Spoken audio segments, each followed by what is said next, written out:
Hi all, welcome to my show AK Review.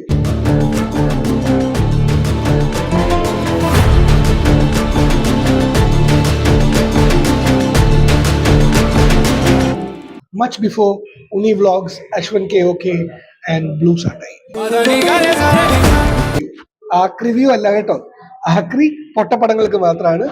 So review കണ്ടിട്ട് D C എന്ന് പറയുന്ന സിനിമയ്ക്ക്, അതായത് ദേവദാസ് ചന്ദ്ര എന്ന സിനിമയ്ക്ക് പോണോ വേണ്ടയോ എന്നാണ് നിങ്ങൾ ആഗ്രഹിക്കുന്നത്, അതിനു വേണ്ടിയാണ് നിങ്ങൾ ഇങ്ങോട്ട് വന്നിരിക്കുന്നതെങ്കിൽ please go watch it. It's a 10 on 10.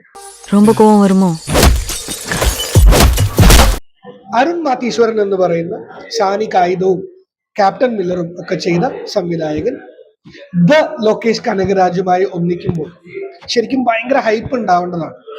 പക്ഷെ രണ്ടുപേരുടെയും അവസാനത്തെ ചിത്രങ്ങൾ ഒരുപാട് വിമർശനങ്ങൾ ഏറ്റുവാങ്ങിയത് കൊണ്ട് തന്നെ, പ്രൊമോഷൻസും അത്ര കണ്ട് പെരുപ്പിക്കാത്തത് കൊണ്ട് തന്നെ ഒരു ആവറേജ് മോഡിലാണ് പ്രൊമോഷൻസ് എല്ലാം പോയിക്കൊണ്ടിരിക്കുന്നത്. But man, the moment you walk into the movie house, you are in for a masterpiece. Maybe കഴിഞ്ഞ ഏതാനും വർഷങ്ങളിൽ തന്നെ ഇറങ്ങിയ ഏറ്റവും മികച്ച ചിത്രങ്ങളിൽ ഒന്നാണ് ഡി സി. ഡി സിയുമായി ബന്ധപ്പെട്ട് 2 ട്രെയിലറുകളാണ് സൺ പിക്ചേഴ്സ് പുറത്തുവിട്ടിരിക്കുന്നത്. അതിന് പുറമെ ഇന്നലെ വരെ 7 പ്രൊമോ വീഡിയോസ് ഉണ്ട്, 20 സെക്കൻഡുള്ള ഷോട്ട്. ഇതെല്ലാം കാണുമ്പോൾ പേരും മിസ്ലീഡ് ചെയ്യുന്ന പോലെ തന്നെ നമ്മൾ ദേവദാസിനെയും ചന്ദ്രയെയും ഓർക്കുമെങ്കിലും പാർവതി എന്നൊരാൾ അതിന്റെ ഇടയിലുണ്ട് എന്നുള്ളത് മറന്നു. നിങ്ങൾക്ക് ഏവർക്കും അറിയാവുന്ന പോലെ ദ ഫേമസ് ദേവദാസ് ലെജൻഡിനെ ബേസ് ചെയ്തിട്ടാണ് ഈ പടം മുന്നോട്ട് പോകുന്നത്. One great thing about DC is its casting. ആദ്യമായിട്ടാണ് ഒരു മുഴുനീള റോളിൽ അഭിനയിക്കുന്നത് എന്ന് തോന്നിക്കാത്ത വണ്ണം ലോകേഷ് കനകരാജ് കിടുക്കിയിട്ടുണ്ട്. ലോകേഷ് കനകരാജിന്റെ ഗ്യാങ്ങിൽ വരുന്ന 4 സുഹൃത്തുക്കളും അടിപൊളിയായിട്ട് ചെയ്തിട്ടുണ്ട്. ഒപ്പോസിഷനിൽ വരുന്ന ആ പോലീസ് ഓഫീസറുടെ റോളിൽ വരുന്ന ആളും തകർത്ത് കട്ടക്ക് കട്ട പിടിച്ചു നിന്നിട്ടുണ്ട്. പോലീസുകാരുടെ കൂട്ടത്തിൽ തന്നെ ഡ്രൈവറായിട്ട് അഷ്റഫ് ബായ് എന്ന റോള് ചെയ്യുന്ന ഒരാളുണ്ട്.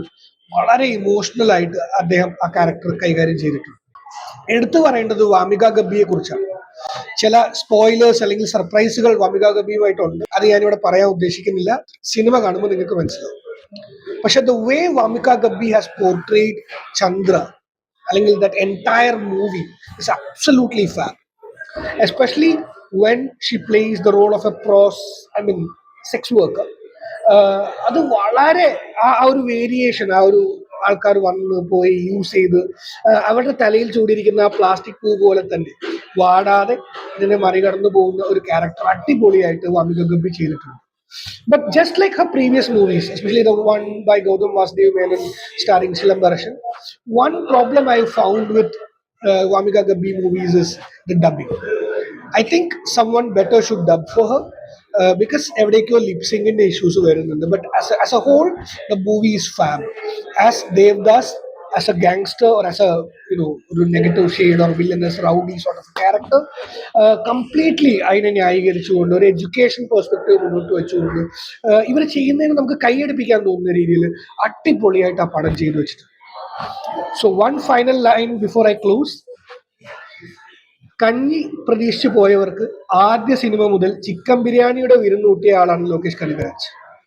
അവസാനത്തെ ഒരു 1.5 പടത്തിൽ ചിക്കൻ ബിരിയാണി ചോദിച്ചു പോയവർക്ക് കഞ്ഞിയെ വിളമ്പാൻ പറ്റി. പക്ഷെ ഈ സിനിമയിൽ ആ പോരായ്മ ലോകേഷ് തീർത്തു കൊടുത്തിട്ടുണ്ട്. കഞ്ഞി പ്രതീക്ഷിച്ചു പോകുന്ന നമുക്ക് ഒരു വലിയ ബിരിയാണി വിരുന്ന് തന്നെ ഇവർ ഒരുക്കിയിട്ടുണ്ട്. So please go enjoy. Until I see you next time, it's AK Review signing off.